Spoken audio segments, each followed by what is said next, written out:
प्रशासनाने ही जी नीटची एक्झाम आहे तिचं री एक्झामिनेशन कंडक्ट करताना टेलिग्रामवर बॅन घालण्याचं ठरवलेलं आहे. आणि हा जो टेलिग्रामवर बॅन केलेला आहे हा कायदेशीरदृष्ट्या योग्य आहे का? तर हो, section 69A of IT act 2000 या कायद्यानुसार भारत सरकार internet websites, internet service providers किंवा असे सोशल मीडिया प्लॅटफॉर्मच्या कंपन्या आहेत त्यांच्यावर बॅन घालू शकते. पण हा जो बॅन सरकार करत आहे हा करताना त्याच्यासाठी काही ग्राउंड्स दिलेले आहेत IT ॲक्टमध्ये. ते ग्राउंड्स म्हणजे sovereignty and integrity of India, defence of India, security of a state, public order, foreign relation, friendly relation with foreign state, आणि जो लास्ट ग्राउंड आहे प्रिव्हेन्शन ऑफ कॉग्निझेबल ऑफेन्स. आणि हा जो लास्ट ग्राउंड आहे prevention of cognizable offence, तर नीट एक्झाममध्ये काही लोक पेपर लीक करण्याचा प्रयत्न करू शकतात, कॉग्निझेबल ऑफेन्स कमिट करू शकतात आणि तो रोखण्यासाठी हा बॅन घातला जाऊ शकतो. सो कायदेशीरदृष्ट्या तर बॅन योग्य आहे, पण नैतिकदृष्ट्या हा योग्य आहे का? सो फर्स्ट ऑफ ऑल याच्यामध्ये एक कलेक्टिव्ह पनिशमेंट आणि प्रोपोर्शनॅलिटीचा अँगल येतो की हा बॅन प्रोपोर्शनल आहे का?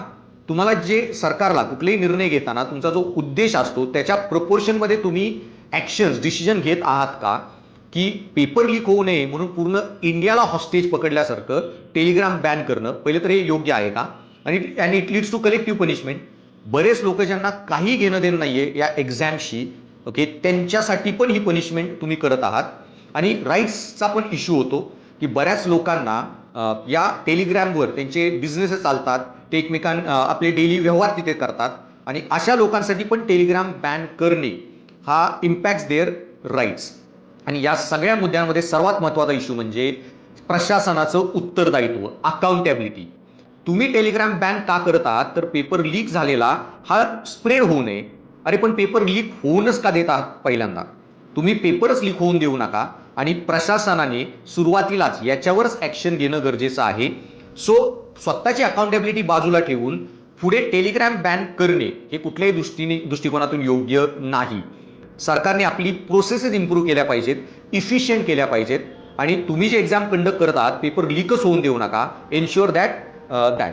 आणि सेकंडली प्रशासन जेव्हा हे टेलिग्रामवर बॅन करत आहे हा इफेक्टिव्ह आहे का, यानी कार्यक्षम आहे का आणि प्रभावी आहे का? कारण बरेच अजून सोशल मीडिया प्लॅटफॉर्म आहेत ज्यांना पेपर लीक करून डिस्ट्रीब्यूट करायचं आहे, ते कुठल्याही प्लॅटफॉर्मचा वापर करू शकतात. त्यांना लाखो लोकांपर्यंत पोचायचं नाहीये, त्यांना मोजक्या लोकांपर्यंत पोचायचं आहे, ते कशीही पोचतील. सो त्याच्यामुळे हा बॅन लिगली जरी व्हॅलिड असला तरी ethically it raises lot of doubts.